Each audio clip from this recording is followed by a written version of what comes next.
नमस्कार, बहुत स्वागत है आपका। न्यूज़ 18 डिजिटल देख रहे हैं। मैं हूं विकास ब्रजेश सक्सेना। जून के तीसरे सप्ताह में भी मानसून देश के बड़े हिस्से को कवर नहीं कर पाया। 17 जून की सुबह ली गई सैटेलाइट तस्वीरों में महाराष्ट्र, गुजरात, मध्य प्रदेश, राजस्थान और कर्नाटक के ऊपरी मानसूनी बादल नहीं आए हैं।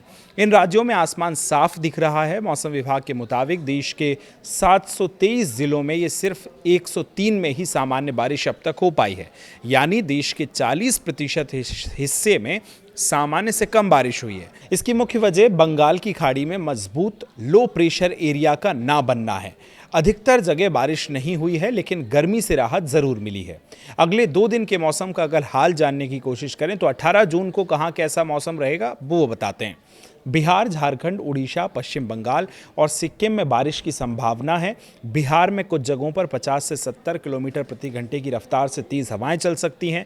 असम, मेघालय और अरुणाचल प्रदेश, तमिलनाडु, पुडुचेरी और कर्नाटक के कुछ हिस्सों में बारिश हो सकती है। वहीं राजस्थान, मध्य प्रदेश, छत्तीसगढ़ और विदर्भ में गरज चमक के साथ बारिश हो सकती है। कई इलाकों में 40 से 60 किलोमीटर प्रति घंटे की रफ्तार से हवाएं चलने का अनुमान है। 19 जून की बात करें तो राजस्थान में प्री मानसून की बारिश से गर्मी कम हो गई है। बुधवार को भी 23 जिलों में आंधी बारिश का येलो अलर्ट जारी किया गया है। मौसम विभाग ने राज्य में अगले 3 दिन के लिए इसी तरह मौसम रहने का अनुमान जताया। बीकानेर, जयपुर, अजमेर, भरतपुर और कोटा संभाग के जिलों के लिए आंधी बारिश का येलो अलर्ट जारी किया है। मध्य प्रदेश में मानसून की एंट्री अब 21 से 23 जून के बीच होने का अनुमान है। आईएमडी की माने तो तेलंगाना के भद्राचलम में मानसून का एक सप्ताह से अटका हुआ है। इस वजह से एमपी के साथ छत्तीसगढ़ और महाराष्ट्र में लेट हो गया।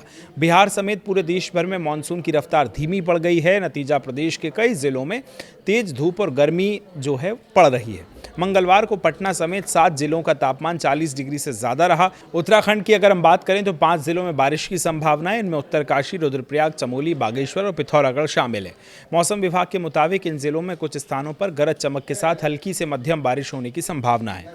सिक्किम, उत्तर बंगाल, असम और मेघालय में भी भारी बारिश की संभावना है। राजस्थान और मध्य प्रदेश के बारिश के साथ वहां पर 40 से 60 किलोमीटर प्रति घंटे की रफ्तार से हवाएं चल सकती हैं। झारखंड, उड़ीसा और पश्चिम बंगाल में गरज चमक के साथ बारिश की संभावना है। तमिलनाडु, पुडुचेरी, कर्नाटक और महाराष्ट्र के कुछ हिस्सों में बारिश जारी रह सकती है। जेट स्ट्रीम कमजोर होने से आगे मानसून उसके बाद बढ़ेगा। मौसम विभाग के मुताबिक जेट स्ट्रीम का मौजूदा पैटर्न कमजोर हो गया है, इसलिए मानसूनी हवाएं तेज होंगी। अब अगले 4 से 5 दिनों में मानसून के महाराष्ट्र, कर्नाटक, छत्तीसगढ़ और अन्य हिस्सों में बढ़ने की परिस्थितियां बन सकती हैं।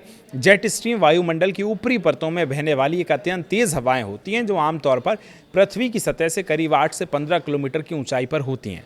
ये मानसूनी बादलों और वेस्टर्न डिस्टर्बेंस यानी पश्चिमी विक्षोभ को प्रभावित करती हैं। मानसूनी बारिश भले ही ना हुई हो, लेकिन प्री मानसून एक्टिविटीज़ और लोकल सिस्टम की वजह से देश के अधिकांश राज्यों में पारा 40 डिग्री या उसके नीचे बना हुआ है। मध्य प्रदेश, राजस्थान, उत्तर प्रदेश, गुजरात, बिहार, महाराष्ट्र, तेलंगाना, उड़ीसा और में हीट वेव से राहत मिल गई है।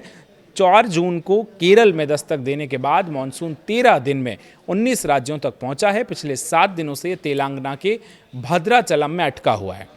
इसी वजह से छत्तीसगढ़, महाराष्ट्र और मध्य प्रदेश में बारिश देरी से हो रही है। आपके इलाके का क्या हाल है, कमेंट करके ज़रूर बताएं। फिलहाल शुक्रिया।